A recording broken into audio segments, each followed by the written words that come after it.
Olá, alunos do sétimo ano. Aqui é a professora Geice. Vamos dar início agora a mais uma aula de educação física. O nosso conteúdo a partir de agora serão os esportes de invasão.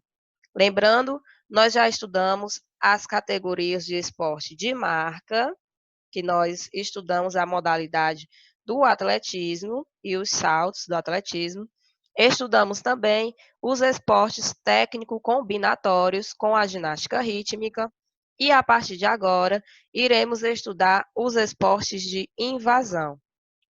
E as modalidades escolhidas para serem nosso objeto de estudo foram as modalidades do futebol e do futsal. Nós sabemos aí que, embora sejam duas modalidades bem distintas, muitas vezes elas se intercruzam, né, por suas características semelhantes, até mesmo pela questão do futsal ser uma variação do futebol, não é isso? E muitas vezes até as pessoas confundem na hora de mencioná-lo. Muitas pessoas acabam chamando o futsal de futebol ou acham que é a mesma coisa, sendo que na maioria das escolas o espaço disponível para os alunos é apenas da quadra ou algum pátio, por isso que o primeiro contato acaba sendo sempre com o futsal.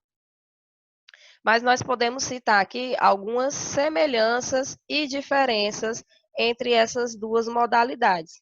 Como semelhanças, por exemplo, as duas são modalidades coletivas, ou seja, que necessita ali de um trabalho coletivo de mais de um jogador na equipe, não é isso? Além do trabalho dos jogadores, também é necessário da comissão técnica, equipe médica, enfim, várias pessoas são responsáveis aí nessas modalidades. Os dois esportes são jogados com os pés, né, utilizam bolas, são jogadas com os pés.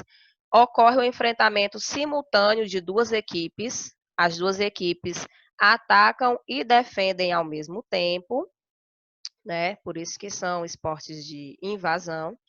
E o objetivo de cada uma é marcar gols, ou seja, nas duas a meta, que são as balizas, as traves, que é o objetivo, fazer a bola entrar, né, na meta, que é marcar o gol.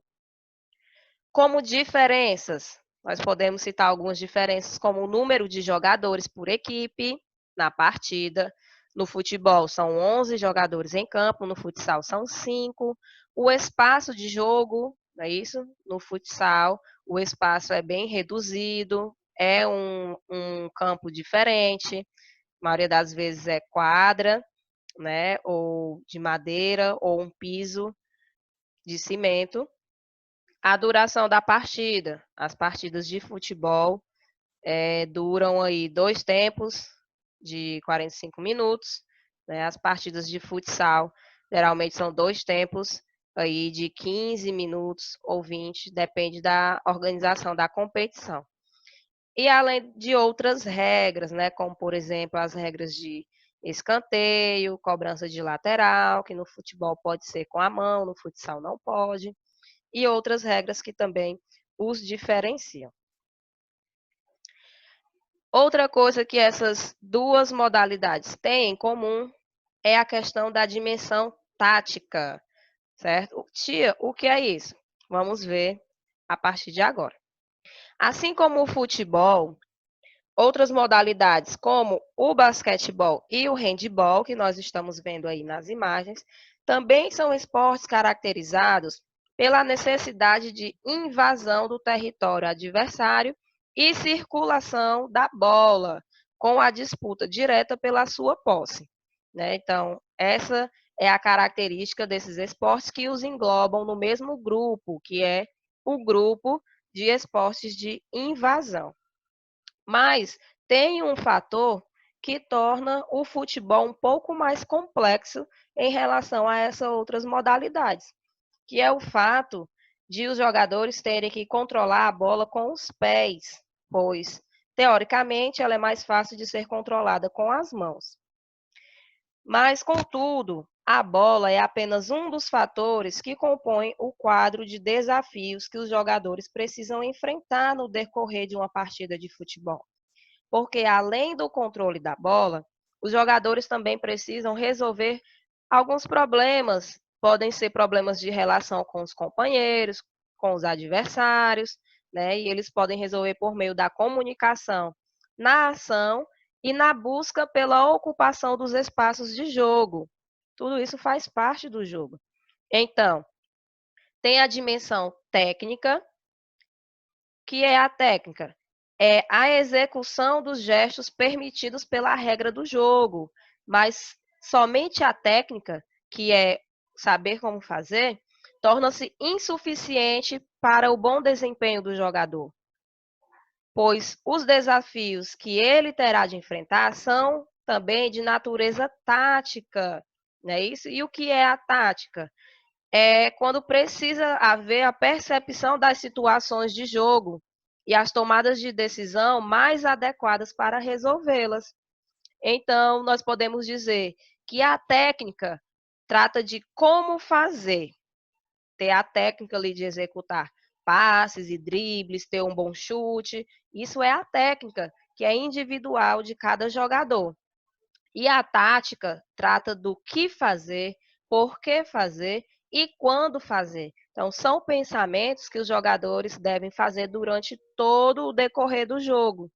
Dessa forma, jogar bem não quer dizer só saber executar um movimento de passe perfeito, mas além de saber fazer o passe, ele precisa saber escolher a hora de fazer o passe, se vai fazer o passe ou vai finalizar ao gol, né? Assim como decidir para quem vai finalizar, observar o posicionamento dos seus jogadores.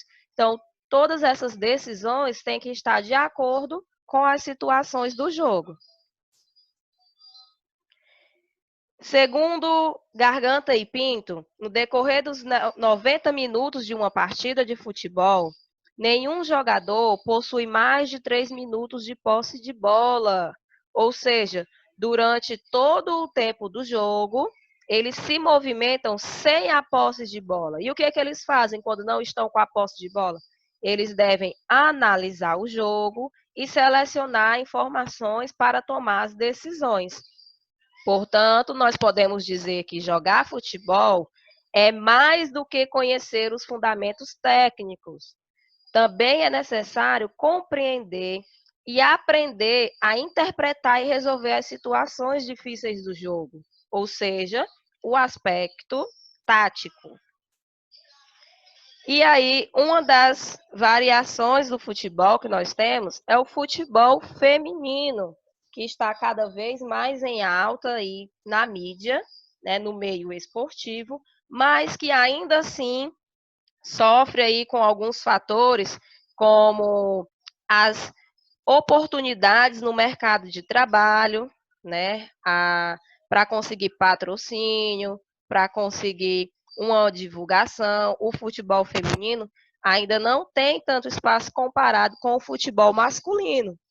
A desigualdade salarial também é outro fator que precisa ser mudado, né? Isso por conta de que os homens dessa profissão de jogadores de futebol ainda ganham aí bem mais do que as mulheres que exercem a mesma função, né? Eles têm a mesma profissão, podem até jogar na mesma função dentro do time, mas a desigualdade salarial ainda é gritante, ainda existe, né?